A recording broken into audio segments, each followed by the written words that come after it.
Buenas noches, profe Luis. Yo voy a presentar mi proyecto de costos. Lo que pedí era el proceso para la constitución de una empresa y quería como basarme básicamente en una empresa de libros. Entonces por eso es que tiene la primera imagen aquí a la izquierda. Eh, Le voy a dar una definición acerca de la empresa. Es una entidad conformada básicamente por personas con aspiraciones con capacidades técnicas y financieras, lo cual le permite dedicarse a la producción y transformación de productos o la prestación de servicios para satisfacer necesidades y deseos existentes en la sociedad con la finalidad de obtener una utilidad o beneficio. Tengo dos palabras o dos cosas que van a identificar a una empresa o las que necesitan, que sería la aspiración y la realización. La aspiración quiere decir que son las pretensiones o deseos para lograr algo que tienen las personas que conforman la empresa. Luego las realizaciones se entiende como las satisfacciones que sienten los miembros de la empresa cuando logran cumplir aquello que aspiran. Luego tengo las el análisis estructural de la definición de la empresa. Como primer punto tengo la entidad, es decir, que una empresa es una colectiva considerada como unidad, por ejemplo, una corporación, compañía, etc., tomada como persona jurídica, o en una entidad individual conformada por una sola persona, por lo general el propietario.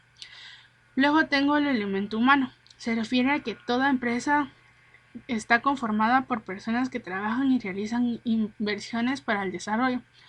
Luego, los bienes materiales son todos los elementos que posee la empresa como instalaciones, oficinas, mobiliario, etc.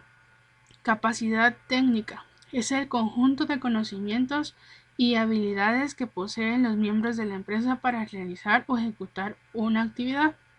Luego, la capacidad financiera se refiere a las posibilidades que tiene la empresa para realizar pagos e inversiones a corto, mediano y largo plazo para su desarrollo y crecimiento, además de tener liquidez y margen de utilidad de operaciones. Luego, producción, transformación y o prestación de servicios. Se refiere a que la empresa puede realizar: número uno, fabricar o elaborar cosas con valor económico. Número dos, transformar y combinar, por ejemplo, una materia prima en un producto terminado. Número tres, prestar servicios. Y por último, la satisfacción de necesidades y deseos. La necesidad humana es el estado en el que se siente la privación de algunos factores básicos útilmente, no, por ejemplo, alimento, vestido, abrigo, seguridad, etc. En cambio, los deseos consisten en anhelar, anhelar las satisfacciones específicas. Luego tenemos las funciones de la empresa. Las funciones empresariales genéricas más importantes son las siguientes. Número uno, la dirección de empresas. Define los objetivos, los recursos y la organización de la empresa a largo, mediano y corto plazo. La gestión económica y financiera. Se encarga de los temas relacionados con la contabilidad, las finanzas y los temas fiscales. Luego, la comercialización. Entre otras cuestiones, se dedica a la investigación de mercados, la gestión de ventas y el marketing. Luego, la dirección de producción, que diseña el producto, el proceso para realizarlo y controla la calidad de los materiales y procesos utilizados. Y por último, la dirección de recursos humanos, que se encarga, entre otras cuestiones, de seleccionar y formar al personal y de las relaciones laborales. En el cuadro siguiente tengo la empresa en una economía de mercado, que se debe de cumplir estas dos funciones, que organiza y dirige básicamente el proceso de producción, si bien a veces Se le marcan o regulan ciertos aspectos y líneas de actuación de su actividad por los organismos estatales de planificación y dirección económica. Y el siguiente es que asume ciertos riesgos técnicos económicos inherentes a la anterior función, riesgos que se matizan por los principios de responsabilidad y control de la empresa. Luego tengo la clasificación de la empresa según la actividad económica. Tengo el sector primario, que son las empresas extractivas, como son la minería, las pesqueras, agrícolas, ganaderas y forestales. Luego tengo el sector secundario. Son todas las empresas que transforman los productos del sector primario o crean nuevos productos, como son las siderúrgicas, las metalúrgicas, etc. Sectores terciarios. Son las empresas de servicios, como son los bancos, seguros, clínicas, servicios públicos y comercios en general. Luego tengo la clasificación de las empresas según la forma jurídica. Esto se quiere decir que es una empresa que ejerce derechos y cumple obligaciones a nombre de esta. La clasificación es la siguiente. Número 1, firme unipersonal. Son entidades conformadas por una sola persona, cuyo propietario es un solo individuo. Número 2, sociedad colectiva. Son de propiedad de más de una persona. Los socios responden también de forma limitada y existe participación en la dirección de la empresa. Número 3, cooperativas. No posee ánimo de lucro y son formadas para satisfacer las necesidades de los cooperativistas. Luego serían las comanditarias. Poseen dos tipos de socios: los colectivos con la responsabilidad limitada y los comanditarios cuya responsabilidad se limita a la aportación de capital.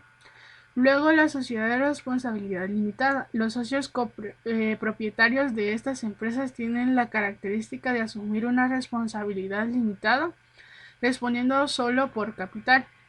Y por último, la sociedad anónima. La responsabilidad está limitada al capital que aportan, pero poseen la alternativa de tener las puertas abiertas a cualquier persona que desee adquirir acciones de la empresa. Luego tengo la clasificación de las empresas según la propiedad del capital. Número 1, la empresa pública. Es el tipo de empresa en la que el capital le pertenece al Estado, que puede ser nacional, estatal o municipal. Número 2, la empresa privada. La propiedad del capital está en manos particulares o privadas. Y número 3, empresas mixtas. Es el tipo de empresa en la que la propiedad del capital es compartida entre el Estado y los particulares. Luego tengo la clasificación de las empresas según el ámbito de actividad. Tengo las locales, que son como en ciertos lugares, así como en municipios. Sería una clasificación, digamos, una tienda que solo esté en un municipio. Las regionales, que sería como en un departamento, que estarían solo en ese departamento, o que solo estarían en varios departamentos, pero que no tienen una extensión en otros departamentos, que no sea como igualada. No igualada de que sea igualada como una persona, sino que sea similar. Las nacionales, que son las que las del país, no, perdón, las locales son de un municipio, las regionales son de un departamento, las nacionales son que solo están en un país y que no están en otros países. Y las internacionales serían las que se comparten en otros países, así como Pollo Campero, McDonald's, que están en varios países. Esa sería una empresa internacional. Luego tengo la clasificación de la empresa según su tamaño. Y esto quiere decir a la cantidad de personas o de empleados que hay en esta empresa. Número 1 está la microempresa, que tiene menos de 10 empleados. La pequeña, que tiene más de 10 trabajadores y menos de 50. La mediana, que tiene más de 50 trabajadores y menos de 250. Y la grande, que superan los 250 trabajadores. Luego tengo el tipo de industria o fábrica. Número 1 está las industrias primarias o extractivas. Son aquellas que se dedican a la explotación o extracción de los recursos naturales, tales como industrias mineras, petroleras, madereras, agrícolas, ganaderas, etc., convirtiendo dichos recursos naturales en materias primas para que puedan ser utilizadas por las industrias secundarias o procesadoras. Luego tengo la industria secundaria procesadora. Son aquellas que transforman la materia prima proveniente de la industria primaria en productos terminados o elaborados y semielaborados, tales como la industria alimenticia, la industria de calzado, la industria textil, la industria del vestido, la industria metalúrgica, industria automotriz, etc. Este tipo de industrias a su vez se subdividen en industrias de montaje o ensamble. Este tipo de industria se caracteriza en que fabrica unidades de productos a base de subunidades ya elaborados por otras fábricas y estas a base de piezas también ya elaboradas. La industria de montaje, al combinar las piezas y montar las subunidades, obtiene el producto terminado. Como ejemplo de este tipo de industrias tenemos a las fábricas de ensamble, de maquinaria y vehículos. Está la industria del proceso. Esta se caracteriza en que de una manera individual continúe ininterrumpida, llega a obtener un producto terminado mediante etapas sucesivas. Una vez tomada la materia prima, esta va sufriendo varias modificaciones dentro de la misma fábrica. Como ejemplo de este tipo de industria tenemos la industria textil, la industria de muebles, la industria panificadora y otras. Y por último está la industria combinada, de esta rama de la industria secundaria o procesadora. Es una combinación de la industria de montaje y la del proceso dentro de la misma fábrica. Se producen o transforman piezas o subunidades, las cuales al montarlas con piezas o subunidades elaboradas por otras fábricas se obtiene un producto terminado o final.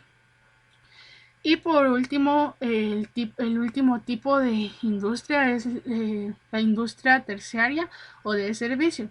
Estas son aquellas que se dedican a proporcionar servicios considerando el servicio como un producto, por ejemplo, la industria turística, industria hotelera, la industria de telecomunicaciones, la industria de restaurantes, etc. Luego está la materia prima. Y como les decía al principio, yo me ponía un ejemplo de empresa que sería de libros. Entonces la materia prima sería la hoja, el fieltro y el hilo. Y la materia prima quiere decir que son todas aquellas sustancias que en la industria entran a formar directamente parte de un producto y que además se pueden identificar fácilmente en el proceso de producción e inclusive en un producto terminado, por ejemplo la madera para fabricar muebles, la tela para lavar ropa. Luego tengo el producto terminado, que esto quiere decir que se conoce como producto terminado al objeto destinado al consumidor final. Se trata de un producto, por lo tanto, que no requiere de modificaciones o preparación para ser comercializado. Y ya como producto terminado sería el libro en físico. Y luego sería la entidad financiera que brinda al país una industria. O el último paso que usted ponía ahí que quería que nosotros investigáramos, pues a mí me apareció como el banco industrial. Y aquí está una pequeña información acerca de ello, que dice lo siguiente. Lo que usted pidió era que